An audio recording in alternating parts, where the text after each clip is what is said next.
Hello guys, তো welcome to our channel. তো আজকের এই ভিডিওতে আমরা কথা বলবো মোহনবাগানকে নিয়ে। তো মোহনবাগানকে নিয়ে একটা বড় সুখবর বেরিয়ে আসছে, খুবই বড় সড়ো একটা আপডেট বেরিয়ে আসছে। তো কি সেই আপডেট সেটা তোমরা অলরেডি থাম্বনেল দেখে বুঝতেই পেরেছো। তো হ্যাঁ, দিমিত্রি পেত্রাতসকে নিয়েই আপডেট দেওয়ার রয়েছে। পাশাপাশি মোহনবাগানের পরের ম্যাচ নিয়ে আমরা একটু কথা বলে নেব, কি বড় সুবিধা পেলো সেই ম্যাচে সেটা তোমাদেরকে জানাবো। পরের বছরের আইএসএল নিয়ে কি আপডেট আসলো, পাশাপাশি কেরালা ব্লাস্টার্স এফসিকে নিয়েও কথা বলবো। তো ভিডিওটা ইন্টারেস্টিং হবে, শেষ পর্যন্ত দেখতে থাকো। আর আমাদের এই চ্যানেলে যারা প্রথমবার এসেছো তারা অবশ্যই সাবস্ক্রাইব করে পাশের বেল আইকনটিতে অল প্রেস করে দিও। তো চলো শুরু করা যাক। তো প্রথমেই আমরা কথা বলে নেব গতকালকের ম্যাচ নিয়ে, যেখানে কেরালা খেলতে নেমেছিল ওড়িশা এফসির এগেনস্টে।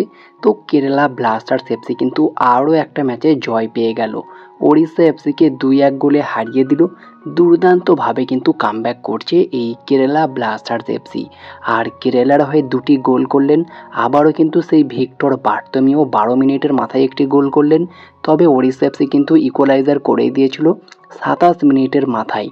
রহিম আলীর একটা অসাধারণ ফিনিশ ছিল এক্ষেত্রে, এবং শেষমেশ প্রায় অ্যাডেড টাইমে গিয়ে মানে একদম ম্যাচ শেষে 94 মিনিটের মাথায় মাথিয়াস হার্নান্ডেজ তিনি কিন্তু কেরালা দলের হয়ে জয়সূচক গোলটি করেন। তবে কেভিনয়োকেও কিন্তু একটা গোল করে ফেলেছিল, অনেক পরে কিন্তু সিদ্ধান্ত নিয়ে সেই গোলটাকে অফসাইডের কারণে বাতিল করে দেওয়া হয়। তবে কেরালা দল কিন্তু দারুণভাবে কামব্যাক করেছে। তারা কিন্তু প্রথম 7টা ম্যাচে মাত্র 1 পয়েন্ট পেয়েছিল, আর বর্তমানে অ্যাশলি ওয়েস্টউড আসার পরে তারা কিন্তু 4 ম্যাচে 10 পয়েন্ট পেয়েছে, বুঝতে পারছো। লাস্ট 4টে ম্যাচে তারা কিন্তু 3টে জিতেছে, একটা ড্র করেছে, এবং বর্তমানে তারা কিন্তু পয়েন্ট টেবিলের 9 নম্বরে রয়েছে 11 ম্যাচে 11 পয়েন্ট নিয়ে। দুর্দান্তভাবে কিন্তু ফিরে এসেছে কেরালা ব্লাস্টার্স এফসি। তো দারুণভাবে কিন্তু খেলছে বর্তমানে কেরালা দল। পাশাপাশি যদি আমরা কথা বলি পরের বছরের আইএসএল আপডেট নিয়ে, তো গতকালকেই কিন্তু জিনিয়া স্পোর্টস, যারা বর্তমানে কিন্তু আইএসএলের কমার্শিয়াল রাইটস হিসাবে আসার একটা ধাপে এগিয়ে রয়েছে, এবং বড়সড় একটা প্রস্তাব তারা দিয়েছে, প্রায় 2000 কোটি টাকার একটা প্রস্তাব দিয়েছে। এবং সেই সঙ্গেই কিন্তু একটা ডিল কিন্তু ফাইনাল হয়েই যাচ্ছিল, তবে ক্লাব জোট কিন্তু একটা চিঠি দেয় এবং সিদ্ধান্তটা পিছানো হয়। তবে গতকালকেই কিন্তু ক্লাব জোটের সঙ্গে একটা মিটিং ছিল, তবে সেখানে খুব একটা ইম্পর্টেন্ট কোনো আপডেট বেরিয়ে আসেনি আপাতত। জিনিয়ার স্পোর্টস মেনলি কি, তারা কি করে এবং কিভাবে তারা পরিচালনা করবেন সব কিছু এটা তুলে ধরেছিলেন। আর্থিক কোনো বিষয়বস্তু কিন্তু আলোচনা হয়নি এক্ষেত্রে। ক্লাবগুলো কত টাকা পাবে, কি লাভের অংশ পাবে না কি, এইসব বিষয় নিয়ে কোনো প্রকার কোনো আলোচনা খুব একটা হয়নি। আশা করা যাচ্ছে সব কিছু ঠিকঠাক হবে। তবে জিনিয়া স্পোর্টসের আসার সম্ভাবনা কিন্তু বাড়তে চলেছে। সেখানেই জিনিয়া স্পোর্টসকে নতুন কমার্শিয়াল রাইটস হিসাবে আইএসএলে পাওয়ার জন্য ইস্টবেঙ্গল কর্মকর্তা দেবব্রত সরকার কিন্তু একটা বড় বার্তা দিয়েছেন। তিনি জানিয়েছেন জিনিয়া স্পোর্টসের সঙ্গে অংশীদারিত্বর মাধ্যমে যে নতুন বাণিজ্যিক আয়ের পথ তৈরি হচ্ছে তা নিয়ে ইস্টবেঙ্গল ক্লাব অত্যন্ত উৎসাহিত। এটি স্পষ্ট ইঙ্গিত দিচ্ছে যে আইএসএলের ইকোসিস্টেম ধীরে ধীরে আরও টেকসই এবং বাণিজ্যিকভাবে শক্তিশালী মডেলের দিকে এগিয়ে যাচ্ছে। আমরা লিগের এই অগ্রগতির দিক নির্দেশনা এবং ভারতীয় ফুটবলের সামনে থাকা সম্ভাবনাগুলি নিয়ে আশাবাদী।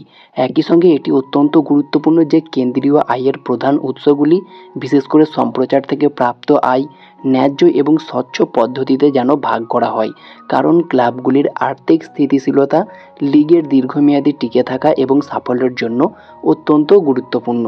তো দেখা যাক ফাইনালি জিনিয়া স্পোর্টসকে কনফার্ম করতে পারে কি পরের বছর থেকে শুরু করে আগামী 20 বছরের জন্য নতুন কমার্শিয়াল রাইটস হিসাবে। তো দেখা যাক শেষমেশ কি হয়, কনফার্ম কোনো আপডেট পেলে অবশ্যই তোমাদেরকে জানাবো। এরপরে যদি আমরা কথা বলি মোহনবাগানের পরের ম্যাচ গোয়া ম্যাচ নিয়ে, গোয়া ম্যাচে কি সুবিধা পেল মোহনবাগান। তো যে বড় সুবিধাটা পেল সেটা হচ্ছে তাদের অন্যতম সেরা মিডফিল্ডার, যিনি বর্তমানে দুর্দান্ত খেলছিলেন, লাস্ট মুম্বাই এফসির এগেনস্টে কিন্তু দুর্দান্ত খেলেছিলেন, একটা গোলও করেছিলেন। তো সেই প্লেয়ারটা হচ্ছে সাহিল তাবরা, একজন ভারতীয় মিডফিল্ডার। তিনি কিন্তু প্রায় রুলড আউট হয়ে গিয়েছেন, এই মরশুমের আর কোনো ম্যাচে তাকে পাবে না এফসি গোয়া। মোহনবাগানের জন্য এটা একটা অ্যাডভান্টেজই বলতে পারো। উল্টো দিকে তাদের আপুইয়া আলবার্তো দুজনেই মাঠে ফিরছে, সেটাও একটা বড় অ্যাডভান্টেজ, বড় সুবিধা হলো। তো দেখা যাক গোয়াকে হারিয়ে 3 পয়েন্ট নিতে পারে কি। এই ম্যাচটা কিন্তু 9 তারিখে হবে, তো সেই ম্যাচের প্রিভিউ ভিডিও খুব তাড়াতাড়ি আসবে।